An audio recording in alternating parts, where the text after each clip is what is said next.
Hello everyone, welcome to our channel. दोस्तों, यहाँ पर हम लोग डीआरडीओ एमटीएस एग्ज़ाम की तैयारी कर रहे हैं और इसके लिए हम लोग यहाँ पर मैथ्स की जो सीरीज है, अभी नेक्स्ट सीरीज आप सभी के लिए लेकर के आया हूँ।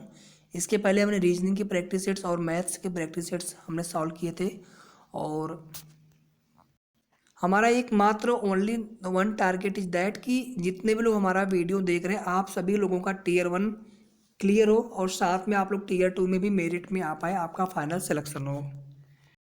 और इसी पर्पज़ से दोस्तों मैंने ये यूट्यूब चैनल भी स्टार्ट किया है, एक फेसबुक पेज ग्रुप भी है, लगभग वहाँ पर 2000 के आसपास, ठीक है, 1500 से ज़्यादा लोग वहाँ पर जुड़ चुके हैं। तो आप लोग भी जा करके जल्दी से ज्वाइन हो लीजिए।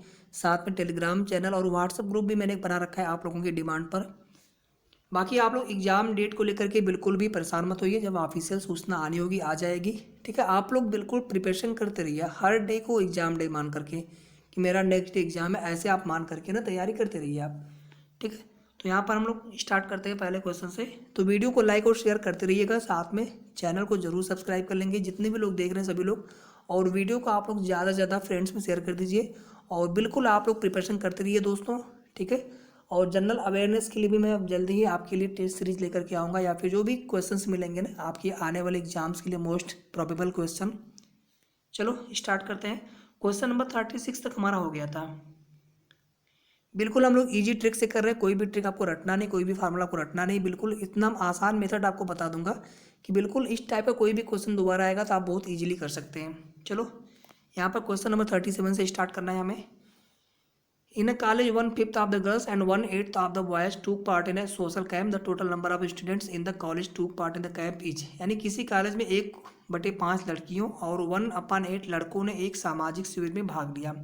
कॉलेज में कुल कितने छात्रों ने शिविर में भाग लिया, आपको ये बताना है।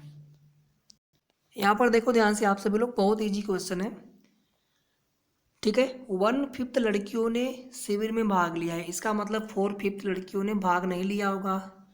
इसी तरह से 1/8 लड़कों ने सामाजिक शिविर में भाग लिया है, इसका मतलब 7/8 शिविर में भाग नहीं लिए होंगे जो लड़के हैं, वो आया जाए, ठीक है। आपसे पूछा कॉलेज में कुल कितने छात्रों ने शिविर में भाग लिया है, आपको सीधे सीधे इन्हीं दोनों को ऐड कर देना है, 1/5 + 1/8, ठीक है। इसमें इसके अलावा कुछ भी आपको कैलकुलेट नहीं करना है, बहुत ही ईजी क्वेश्चन है। एलसीएम लेंगे 40 हो जाएगा, ठीक है। पहला वाला 5 8 40, 8 × 1 8 हो जाएगा, और यहाँ पर 5 13/40 इतने लोगों ने भाग लिया है, ठीक है। और इसी तरह से 27/40 इतने लोगों ने भाग नहीं लिया है, इतने लोगों ने उसमें पार्टिसिपेट नहीं किया है। बाकी 13/40 13/40 इतने कुल मिलाकर के छात्रों ने शिविर में भाग लिया है, ठीक है। बस आ गया आपका आंसर। कितने लोगों ने भाग नहीं लिया अगर आपसे ये पूछता तो आपका आंसर क्या होता, ये वाला हो जाता। बस इतना ही करना था आपको इस क्वेश्चन में। समझ में आ गया सभी को। चलो फिर चलते हैं हम लोग नेक्स्ट क्वेश्चन पे। यहाँ पे देखो, each side of A square is increase by 10%, the percentage increase of its area is. ध्यान से देखो आप सभी लोग, ये आपका स्क्वायर हो गया, ठीक है। मान लीजिए इसकी साइड जो है ए है, सभी साइड्स इक्वल्स होते हैं। इस सिचुएशन में इसके लिए एरिया कितना हो जाएगा, A² हो जाएगा। अभी इसने क्या किया, प्रत्येक भुजा को, प्रत्येक साइड्स को 10% बढ़ा दिया। 10% बढ़ाने का मतलब कितना हो गया, A × 110/100, ऐसे कर लो आप डायरेक्ट, या फिर अगर आपको न यहाँ पर समझ में आए तो आप लोग ऐसे कर लो, A और A का 10%, तो A/10 हो गया, इसको आप ऐड कर लो, 11A/10 हो गया। यहाँ से भी आप कैंसिल आउट करोगे तो आपको कितना आएगा, 11A/10 आएगा। मैं आपको इस तरह से इसलिए बताता हूँ कि फिर आपको जो प्रॉफिट लॉस वाला होता है या फिर कोई भी वर्क टाइम वाला, तो बहुत इजीली आपको वहाँ से क्वेश्चन मैं करा दूंगा। तो इसलिए आप इसको समझ लो ना कि आप टोटल को 100% मान लो, 10% इंक्रीमेंट कर दिया आपने, बढ़ा दिया भुजा को, तो 110 हो गया। इसी को आप सॉल्व कर लो, कितना आ गया, 11A/10, ठीक है। मतलब पहले साइड ए था और एरिया A² हो गया, A × A से। अब साइड कितना हो गया आपका, 11A/10 हो गया, 11A/10। हमें चाहिए एरिया, क्योंकि यहाँ पर पूछा है क्षेत्रफल में कितनी प्रतिशत वृद्धि होगी। तो क्या करते हैं हम लोग एरिया निकालने के लिए, साइड इंटू साइड करते हैं, स्क्वायर में वर्ग में, तो यहाँ पर 11A/10 हो जाएगा। फाइनली कितना हो गया आपका, 121A² अपान 100। 11 में 11 से करेंगे मल्टीप्लाई 121 आएगा, नीचे 100 और ए स्क्वायर। पहले कितना हमारा एरिया था, ए स्क्वायर था, अभी कितना हो गया एरिया 121 ए स्क्वायर अपान 100। पूछा है उसके क्षेत्रफल में कितने प्रतिशत वृद्धि होगी। पहले ए स्क्वायर था, अभी इतना हो गया, मतलब 121 ए स्क्वायर अपान 100 माइनस ए स्क्वायर। हमें किसके सापेक्ष निकालना है, किसके रिस्पेक्ट में, जो पहले वाला हमारा एरिया है ए स्क्वायर। ठीक है, ऊपर हमने दोनों का डिफरेंस लिख लिया, ये चीज़, तभी तो हमें प्रतिशत वृद्धि मालूम पड़ पाएगा ना। और प्रतिशत वृद्धि निकालना है तो यहाँ पर हम 100 से मल्टीप्लाई कर देंगे। यहाँ तक सभी को समझ में आ गया। ठीक है, फिर आगे देखो, इसको हम सॉल्व करेंगे, कितना हो जाएगा 121 ए स्क्वायर माइनस 100 ए स्क्वायर अपान 100, मतलब कुछ आपका इस तरह से हो जाएगा 121 ए स्क्वायर माइनस 100 हो गया। ठीक, और यहाँ पर 100 हो गया, और फाइनली आपका 100 हो गया, और फाइनली आपका यहाँ पर इस पूरे के अपान ए स्क्वायर।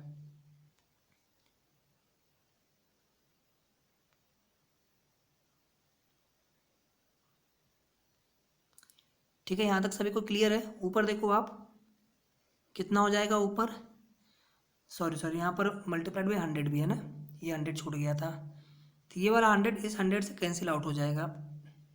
ठीक है, आगे देखो आप सभी लोग, यहाँ पर कितना बचा ऊपर 121 ए स्क्वायर में से 100 ए स्क्वायर, यहाँ पर ए स्क्वायर भी रहेगा, कितना आ जाएगा यहाँ पर 21 ए स्क्वायर, और नीचे कितना आपका है ए स्क्वायर है, ये कैंसिल आउट हो गया, कितना हो गया 21%। ठीक है, कितना आ गया, कितना प्रतिशत वृद्धि होगी 21%। समझ में आया सभी को। आपने बढ़ा हुआ एरिया निकाल लिया, वहाँ से हमने बढ़ा हुआ साइड निकाल लिया, वहाँ से हमने एरिया कैलकुलेट कर लिया 121 ए स्क्वायर अपन 100। ठीक है, इसमें से हमने इसको माइनस कर दिया पहले वाले एरिया को। ठीक, और पूरे के डिवाइड पहले वाले एरिया के रिस्पेक्ट में निकालेंगे हम प्रतिशत वृद्धि, तो पहले वाला एरिया हो जाएगा नीचे, और इस पूरे में 100 से मल्टीप्लाई। इसी को आप सॉल्व कर लेंगे ना, आपका कितना आंसर आ जाएगा 21%। रब कर दूं मैं, बिल्कुल इजी क्वेश्चन था। चलो यहाँ पे देखते हैं नेक्स्ट क्वेश्चन। क्वेश्चन नंबर 39 से 40 तक आपको यहाँ पर एक पाई चार्ट दिया गया है, और इसके ऊपर जो है ये क्वेश्चन आपको दिए गए हैं। चलो देखो, यहाँ पर पहला वाला क्वेश्चन देखो क्या है 39।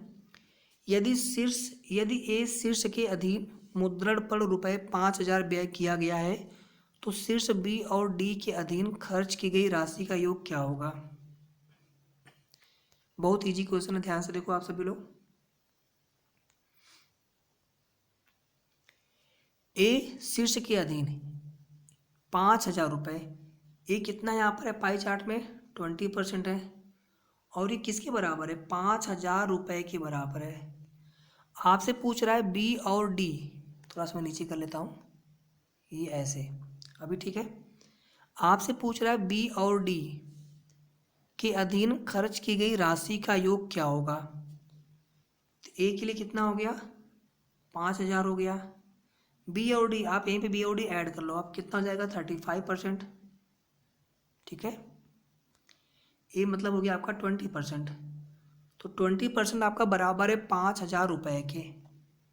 तो यहाँ पर बी और डी मिला के कितना हो गया 35%। ये किसके बराबर हो जाएगा 5000 में पहले आप 20 से डिवाइड करते हो, और जितने का पूछ रहा है 35% का पूछा है, 35 से मल्टीप्लाई कर दोगे आप, बस आपको यही सॉल्व कर लेना है। ये हो गया 250। ठीक है,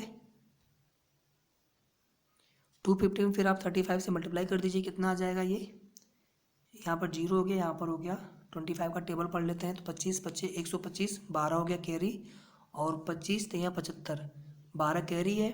ठीक है, तो 87 हो गया आपका, मतलब 8750 रुपये बी और डी के अधीन खर्च की गई कुल राशि का योग होगा। ये हमारा हो जाएगा आंसर। रब कर दूँ इसको मैं, 8750 रुपये, सी वाला आपका बिल्कुल राइट आंसर हो जाएगा। ठीक है, तो ये हमारा हो गया फर्स्ट पार्ट 39। 40 देखो आप, कौन से दो व्यय मिलकर के केंद्र में 108 डिग्री का कोण बनाएंगे। यहाँ पर देखो सभी आपको डिग्री में ही दिए गए हैं, आपको बताना है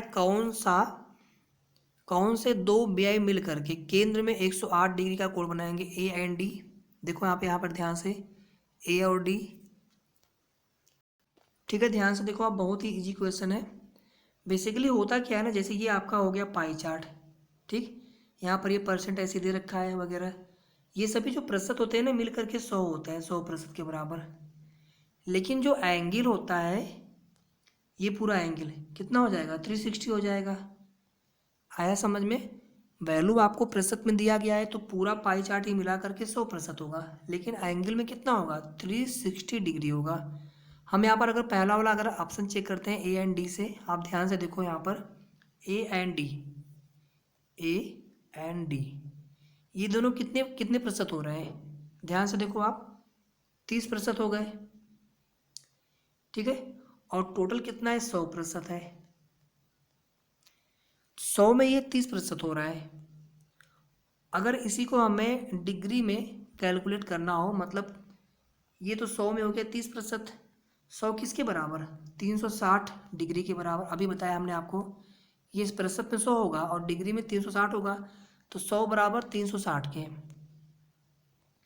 ठीक है, 100 बराबर 360 के। तो यहाँ पर जो 100 में ये 30% होते हैं ए और डी मिला करके, तो 360 अगर इसको डिग्री में कन्वर्ट करना, कैसे करेंगे हम, डिग्री में कन्वर्ट करने के लिए 360 मल्टीप्लाइड बाई 30 और डिवाइड में 100। देखो आप सॉल्व करके कितना आ रहा है, ये जीरो कैंसिल आउट हो गया, यहाँ पे करेंगे मल्टीप्लाई तो 108 डिग्री। ठीक, यहाँ पर हमारा आंसर पहला वाला ही है, ए एंड डी। समझ में आया सभी को? परसेंटेज में है ये आपका 30% ए एंड डी, और ये टोटल 100 में से 30 है, तो 100 आपका 360 डिग्री के इक्विवेलेंट है।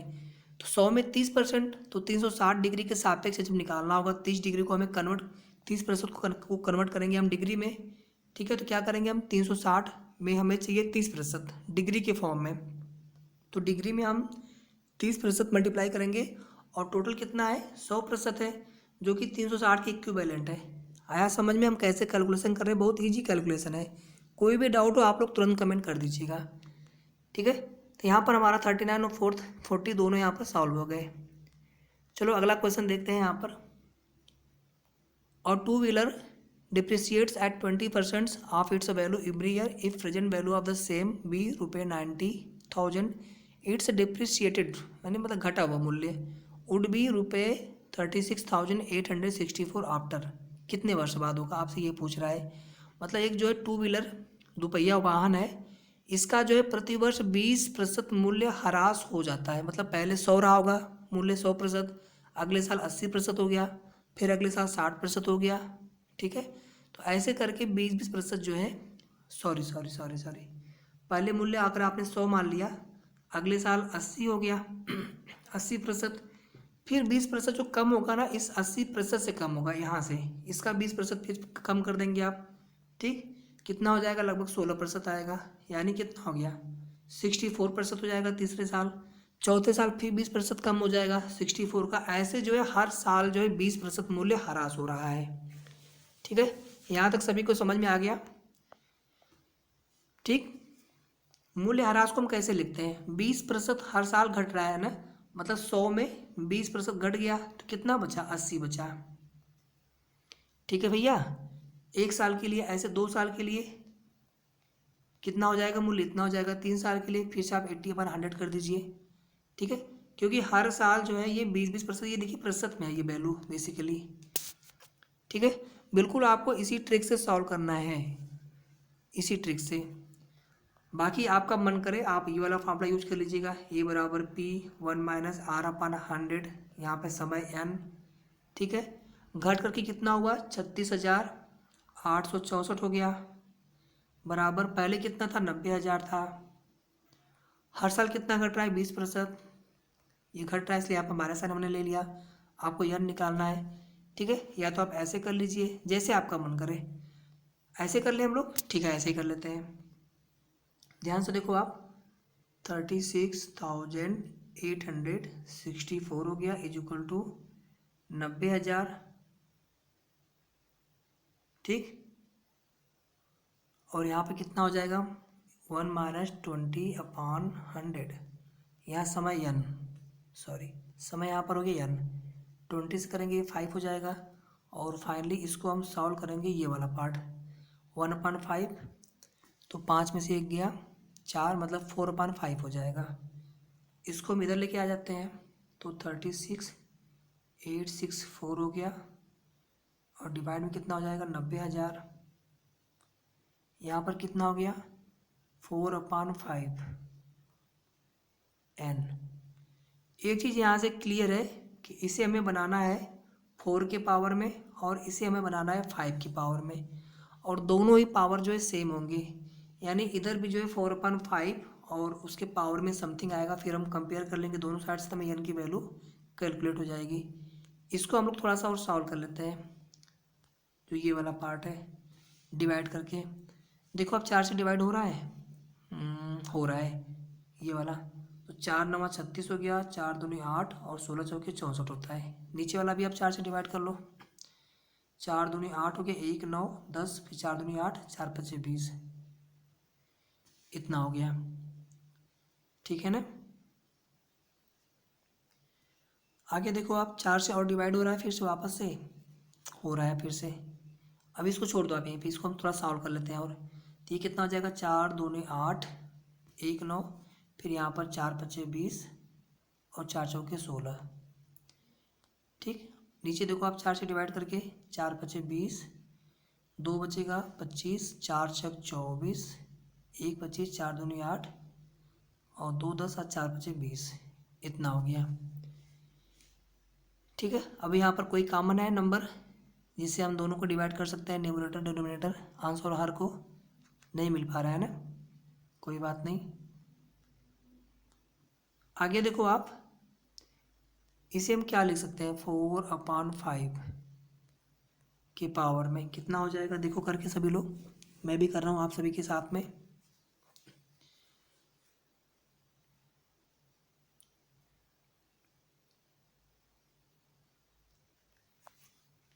कितना हो जाएगा, चलिए मैं ऊपर वाला करके देखता हूँ, 2054 को 4 × 4 × 4 × 4 × 4, फिर × 4,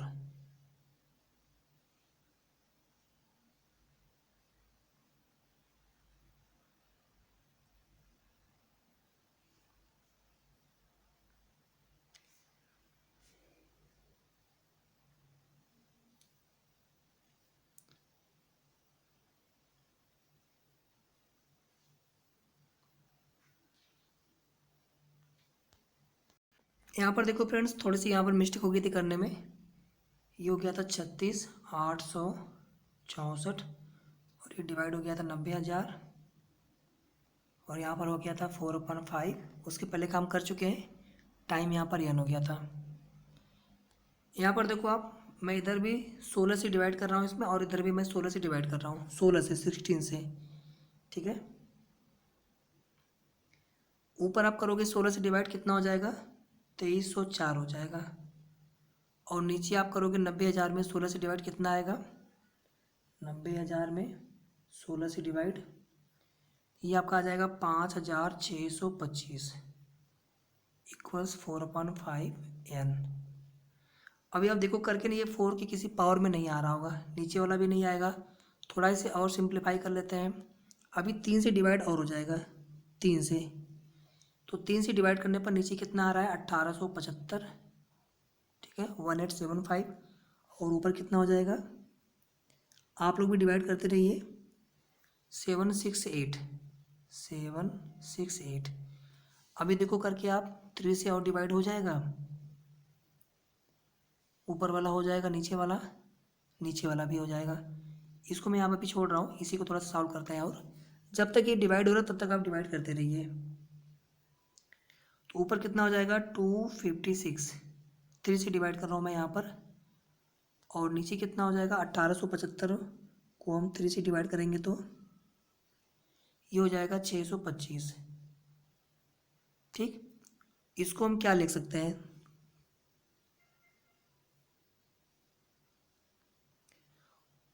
ऊपर वाला जो है 4 के 4 टाइम्स करने पर 256 आएगा, और नीचे वाला 5 का 4 टाइम्स करने से 625 आएगा। इसको हम लिख सकते हैं फाइनली 4/5 के पावर पूरे के होल पावर 4। ठीक, और ये किसकी इक्वल है, इसके इक्वल है 4/5 पूरे के पावर n। दोनों को आप कंपेयर कर लेंगे तो यहाँ पर n की वैल्यू कितनी हो गई, 4 वर्ष। ठीक है, सभी को समझ में आ गया। आप इसे तब तक सॉल्व करते रहेंगे ना जब तक ये जो इधर आपका राइट हैंड साइड में है ना, तो ये 4 है ना, तो ऊपर वाला 4 की पावर में आना चाहिए, नीचे वाला 5 की पावर में आना चाहिए। ठीक है, तो तब तक आप उसको सॉल्व करते रहेंगे, जब आ जाएगा तो फिर उसको आप पावर के रूप में ऐसे लिख के और यहाँ पर आप कंपेयर कर लेंगे। ऐसे हमारा ये कैलकुलेट हो जाता है। इसी तरह से आपको जनसंख्या वाला हो गया, ठीक है, या फिर लाभ हानि वाला हो गया, प्रॉफिट लॉस वाला, या फिर जो आप कहते हैं ना मिश्र धन मूलधन वाला चक्रवृद्धि ब्याज, ठीक है, वहाँ पर हम इस तरह से कर लेते हैं। तो आई होप सभी को ये प्रश्न समझ में आ गया होगा। ठीक है, चलते हैं फिर नेक्स्ट क्वेश्चन पर। कुछ क्वेश्चन और कर लेते हैं जल्दी से। यहाँ पर देखो, आप देखो फ्रेंड्स, जितना ज़्यादा आप प्रैक्टिस करोगे उतनी ही आपकी जो स्पीड होगी, वो थोड़ी सी गति आपकी होगी बिल्कुल अच्छी होगी, और आप लोग कम टाइम में ज़्यादा क्वेश्चन कर पाएंगे। साथ ही साथ आपकी एक्यूरेसी भी 100% होगी। यहाँ पर देखो, आप कोई एक समय राशि है 12.5% की वार्षिक साधारण ब्याज पर दोगुनी हो जाती है, तो उस राशि के लिए कितना समय होगा। बहुत इजी क्वेश्चन है। साधारण ब्याज के लिए क्या होता है फार्मूला, मूलधन गुणे दर, मतलब प्राइमरी अमाउंट गुणे रेट हो गया, इंटरेस्ट रेट, और इसमें हम समय से करते हैं मल्टीप्लाई, और पूरे के अपान 100। ठीक है, ये फार्मूला हमारा होता है साधारण ब्याज का। ठीक, और अगर यहीं पर मैं पूछूं आपसे कि ब्याज को जोड़ने के बाद जो कुल धन कितना होगा, मतलब एक की वैल्यू, ये कैसे हम कैलकुलेट करेंगे। इसी में हम क्या करेंगे, पी ऐड कर देंगे, जो हमारा प्राइमरी अमाउंट है, जो हमारा मूलधन है, तो ये कितना हो जाएगा, पी बाहर ले लेंगे आप, अंदर कितना हो जाएगा 1 + RT के अपान 100। ठीक, ए बराबर हो गया पी ब्रैकेट में 1 + RT अपान 100, और चक्रवृद्धि ब्याज में जो टी होता है बाहर आ जाता है यहाँ पर। ठीक है, तो यहाँ पर देखो 12.5% की वार्षिक जो है साधारण ब्याज है, और इस ब्याज पर जो है कोई राशि है जो कि दोगुनी हो जाती है, तो कितना समय लगेगा, मतलब ये आपका कितना हो जाएगा, 2p हो जाएगा। ठीक है, 2p हो गया, दोगुना हो जा रहा है ना किसी समय में, t निकालना है हमें। यहाँ पर देखो आप p है ब्रैकेट में 1 + r की जगह आप क्या लिखेंगे, इसको आप सॉल्व कर लो, 12 सही 1/2 है ना, तो हो जाएगा कितना हो जाएगा, ये 25/2 हो जाएगा प्रतिशत, 12 दूनी 24, 1 25/2%। ठीक है, तो यहाँ पर आप रख लो r की जगह, तो ऊपर हो गया 25t, और 2 आपका नीचे आ जाएगा, तो मतलब 200 हो गया, 2 में 100 से मल्टीप्लाई 200 हो जाएगा। यहाँ तक सभी को क्लियर है। 25 से करेंगे कितना हो जाएगा, 25 × 200, यहाँ पर 1 हो गया, मतलब t/8 हो गया। ये इस p से p कैंसिल आउट हो गया, कितना हो जाएगा अभी, यहाँ पर देखो 2 बचा आपका केवल, और राइट हैंड साइड में कितना बचेगा, 1 + t/8, 1 + t/8, ये p कैंसिल आउट आपका हो गया था, यहाँ पर कितना बचा 1 + t/8। यहाँ तक सभी को क्लियर है। इस 1 को आप इधर लेके आओगे कितना हो जाएगा, 1 हो जाएगा फिर से यहाँ पे, और यहाँ पे कितना बचा t/8, t कितना हो गया 8। ठीक है, 8 वर्ष में, यहाँ पर सी नहीं होगा बल्कि यहाँ पर बी वाला होगा राइट आंसर। जिसने भी सी टिक किया है ना, गलत किया है उन्होंने, यहाँ पर 8 वर्ष आएगा।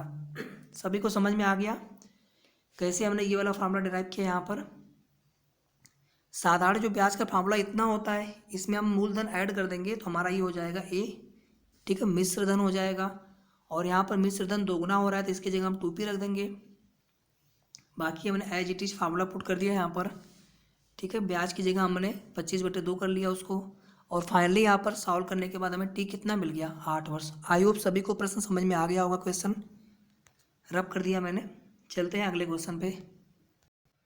एक विक्रेता है, इसने साइकिल का जो मूल्य है 1000 रुपये अंकित किया, और उस पर जो है 20%, 10% और 5% की क्रमिक छूट दे करके उसे बेच दिया। इस प्रकार उस विक्रेता ने 14% का लाभ कमाया। साइकिल का लागत मूल्य कितना होगा रुपए में। बहुत इजी क्वेश्चन है, ध्यान से देखो आप लोग। ये हमारा 1000 रुपये उसका अंकित मूल्य हो गया। ठीक। इस पर जो है उसने 20%, 10% और 5% की क्रमिक छूट दी है। पहले 20% छूट दिया, मतलब 80/100 हो गया। अगली बार इसने 10% छूट दिया, मतलब 90 मिला, उसे 10% डिस्काउंट दे दिया। ठीक है, बेसिकली ऐसे होता है ना कि जैसे 1000 का आपने 80% छूट दिया, तो ये इतना जितना सॉल्व करने पाएगा ना उसका फिर से हम लेते हैं कितना, 90%, क्योंकि 10% में छूट कर दिया। 100 में 90 ही तो मिल रहा है ना हमें, हमने 10% डिस्काउंट दे दिया। अभी यहाँ पर ये जितना आएगा टोटल, तीसरी बार हमने क्या किया, इस पर जो है 5% की और छूट दे दी। ये कितना हो जाएगा, 95/100 हो जाएगा। ठीक है, ये पूरा हमारा हो गया यहाँ तक। अब इसी को हम सॉल्व कर लेते हैं। ध्यान से देखो आप, ये जीरो इससे कैंसिल आउट, ये जीरो इससे कैंसिल आउट। अभी कितना जीरो बचा, 1 2 और 3, तो 1 2 3, ये जीरो भी कैंसिल आउट हो गया। और क्या बचा यहाँ पर, देखो ध्यान से, यहाँ पर 10 है ना, ये 2 4 जा 8 हो जाएगा, और यहाँ पे 2 5 जा 10 हो जाएगा। ठीक है, और यहाँ पर डिवाइड हो जाएगा, हाँ हो जाएगा। 5 में करेंगे 95 में कितना आएगा, 19 आएगा। मतलब नीचे पूरा कैंसिल आउट हो गया। ऊपर कितना बचा, ऊपर बचा आपका यहाँ पर 4। ठीक है, यहाँ पर बचा 9 और यहाँ पर बचा 19। चलो कर लेते हैं हम।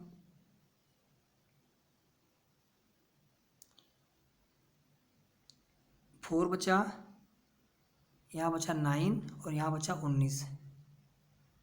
ठीक, तो 19 9 171 हो गया। 4 इंटू 171, फिर 171 में 4 से कर लेते हैं मल्टीप्लाई, कितना हो जाएगा, 4 एकम 4, 4 सत्ते 28 हो गया, 2 और 4 एकम 4 2 6। ठीक है,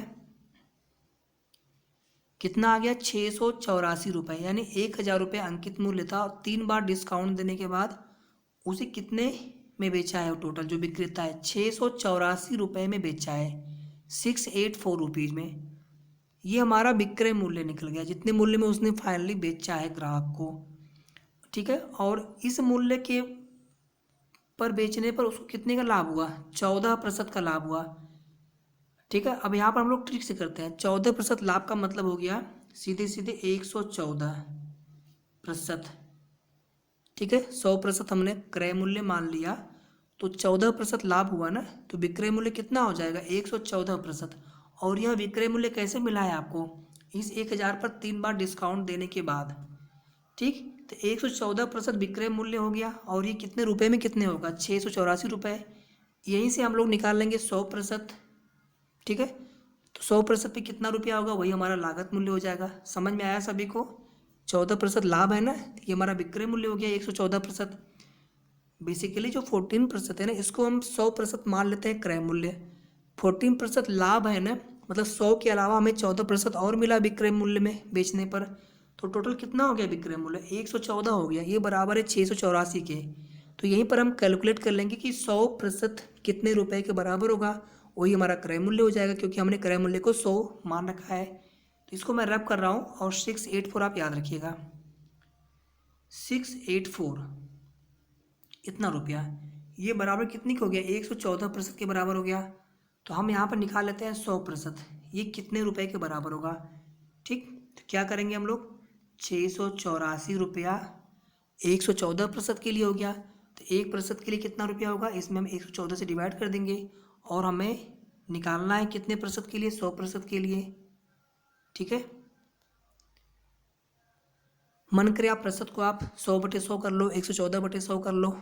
ठीक है, वो 100 नीचे वाला कैंसिल आउट हो जाएगा, हम डायरेक्ट केवल वही लिखते हैं 114 और यहाँ पर 100। ठीक है, सॉल्व करके देखो आप, यहाँ पर ये 6 टाइम हो जाएगा, पूरा कैंसिल आउट हो जाएगा। 6 चौके 24, 6 कम 6 2 8, 6 कम 6, और इस 6 का हम 100 में करेंगे मल्टीप्लाई, कितना आएगा, 600 रुपये आएगा। मतलब 100% के सापेक्ष कितना रुपया आया, 600 रुपये। और जब 14% लाभ हुआ तो 684 रुपये कास्ट हो गई। और ये 684 रुपये कहाँ से आया था विक्रय मूल्य, जो हमारा अंकित मूल्य 1000 था, उस पर हमने 3 बार डिस्काउंट दिया क्रमिक रूप से। तो उसी तरह से आपने 3 बार डिस्काउंट को अलग अलग लिख के ना, जैसे 10% डिस्काउंट दिया तो 90/100 हो गया, 5% दिया 95/100, मल्टीप्लाई करते जाइए और फाइनली आप लोग सॉल्व कर लीजिए। बहुत ईजी क्वेश्चन होता है, बस आपको थोड़ा सा ध्यान से देखना होता है। मुश्किल से 30 सेकंड। अगर मुझे सॉल्व करना होगा मैं 15 सेकंड में कर दूंगा, 10 से 15 सेकंड में। ठीक है, बस थोड़ा सा कैलकुलेशन यहाँ पर मिस्टेक ना हो। सभी को समझ में आ गया, मैं रब कर रहा हूँ इसको। और आई होप दोस्तों आप सभी को बिल्कुल अच्छे से सारे क्वेश्चन समझ में आ रहे होंगे। दोस्तों मैं यहाँ पर ज़्यादा क्वेश्चन नहीं करा रहा हूँ जी, लेकिन जितना भी क्वेश्चन करा रहा हूँ बस मेरा एक ही पर्पज़ है कि उस क्वेश्चन को दोबारा जब करने आप बैठोगे तो आपको बहुत कम टाइम में, और वो क्वेश्चन आपका 100% सही होना ही चाहिए। ठीक है, बाकी के जो क्वेश्चन हम लोग अगले वीडियो में कर लेंगे। थोड़ा सा मैं समय लेकर के यहाँ पर क्वेश्चन करा रहा हूँ दोस्तों, लेकिन आपको पूरा कॉन्सेप्ट मैं समझाने का प्रयास कर रहा हूँ। ठीक है, बाकी आप लोग प्रैक्टिस करते रहिए और मिलते हैं अगले वीडियो में। ठीक है, तो वीडियो को लाइक एंड शेयर जरूर कर दीजिएगा। हमारे चैनल से आप सभी लोग जरूर जुड़ें, ज़्यादा से ज़्यादा आप लोग ग्रुप में और फ्रेंड्स में आप लोग वीडियो को शेयर कर दीजिएगा। फेसबुक पेज से, टेलीग्राम चैनल से और साथ में व्हाट्सएप ग्रुप से भी आप लोग जुड़ सकते हैं, लिंक आपको डिस्क्रिप्शन में दिया गया है। Thank you so much friends, thanks for watching.